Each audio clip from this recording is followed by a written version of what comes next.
Andy, last weekend we lost to Oxford Harlequins. Was that a game we think we could have won? Yeah, I think that's the right way to say it, and we could have won if we'd have played to our potential. We showed in moments that we were capable of running them a bit ragged, but we didn't take our chances, and slowly but surely they got into the game. And at half time, and certainly by the end of the game, our thoughts were that we just hadn't played to our potential, and so that was disappointing in a way. So could have won, should have won, no, because we didn't play well enough. But we know that if we had played to our potential, it's a game that we're certainly more than capable of winning. Now, obviously, Oxford will have different views on that, having scored 30 points and we only scored 8. But we can dissect this game down to its nth, and we were just guilty of not taking our chances and squandering and giving them some easy ones. So, disappointing. But it means that we are there and thereabouts, I think.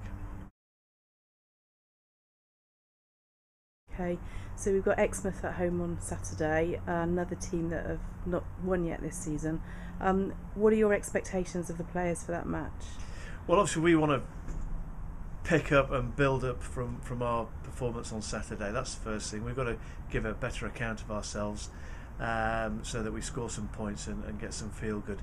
We're going to play a side that are down at the bottom half of the division with us. They've got a point, they got a losing bonus point in their first game of the season, but when you look at the league table, we've only all played 2 games, but they've played the 2 sides at the top, and it's difficult. Are they at the top because they're worthy of being at the top, or are they top just because they've had two good wins? Bournemouth would expect to be there. Barnstable probably would feel that they're worthy of being in that position, and Exmouth have lost to both of those. They lost to Bournemouth by a similar margin to Oxford did. Not quite as bad, but a similar one. Bournemouth are clearly a big side. I spoke to Martin about Bournemouth, and he just said they've got a big set forward. So most sides are going to struggle against them. But I'm expecting quite a tough game again, a bit like when we played Western here. But we've got to make home advantage pay, and we've got to get that win. And I think everybody will calm down and start looking forward for the rest of the season. Yeah, really. Hope so. So the Stags are away, is that right?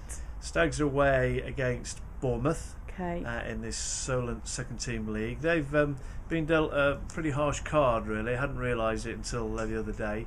They played Chichester here last week and lost.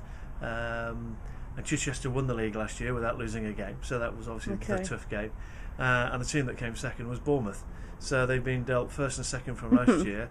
But hopefully after that it'll settle down a little bit. But yeah, they're going down to Bournemouth to play there, and then the A team are playing their first league game of the season up at Chipping Norton against their second team. It's always difficult when you're a third team playing against a second team, because by rights they ought to be a little bit better. But they're going up there with quite a bit of confidence, having had a good season. So 3 sides out, which has been I'm looking forward to the fact that we can do that. Yeah. And if we said that we had another 22 that were unavailable, it sort of gives an idea of the depth of numbers of players that we've got. It's getting really quite exciting with regards for the rest of the season. Okay, that's great. So with regard to England, have got a Rugby World Cup match again on Sunday, and that will be on at the club, won't it? So come and watch. It will be. I understand that they're putting on a cooked breakfast. I don't want to do it. Well, I will do a bit of advertising. I came up and had a full English breakfast. And was it Sunday. Nice? And it was very nice, yes. I've just admitted that to my wife now, and she doesn't know I did that. But it was very nice, well worth the money, and I sat and ate it while I watched Wales and South Africa in the first half. If Tony produces the same sort of goods this weekend, I can fully recommend it. Right, we're talking to Ash Taylor. Ash, what do we need to know about you? This is my first season for the Blues. Okay. I've been at the club now for the last 3 years. Okay. So I'm one of the newcomers for the Stags. Okay. It's an enjoyable season so far. I'm loving it. It's a big step up from what I used to last season, that's for sure. So have you got a nickname we need to know about? Ash, Big Ash. There's a few others, but we'll get to those throughout the season. Okay, it's a family show. Yes. Show. Okay, so what do you do outside of rugby? I got my own company. I got my own events company. Okay. Apart from that, it's mainly revolves around rugby. I'm a big rugby head. Okay, and have you got a family or? No, just a partner that I live with in Newbury. Okay. And I've got family in Hungerford. Right, okay. So I've got some quick fire questions I'm going to ask you now. Just No problem. 1-word answers, okay? Right, they're a bit random, so bear with me. Right, cats or dogs? Cats.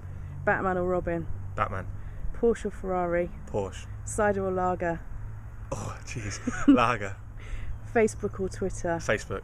X Factor or Strictly Come Dancing? X Factor. Curry or pizza? Oh, jeez. That depends what day it is. Curry. Okay, Star Wars or X-Men? X-Men. Nadal or Federer? Nadal. Simpsons or South Park? Simpsons. Ibiza or Blackpool? Blackpool. Attack or defence? Attack. Book or magazine? Magazine. Scooby-Doo or Flintstones? Flintstones. Party or quiet night in? Party every day. Crisps or chocolate? Chocolate. Country and western or jazz? Country and western. Johnny Wilkinson or Toby Flood? Jono.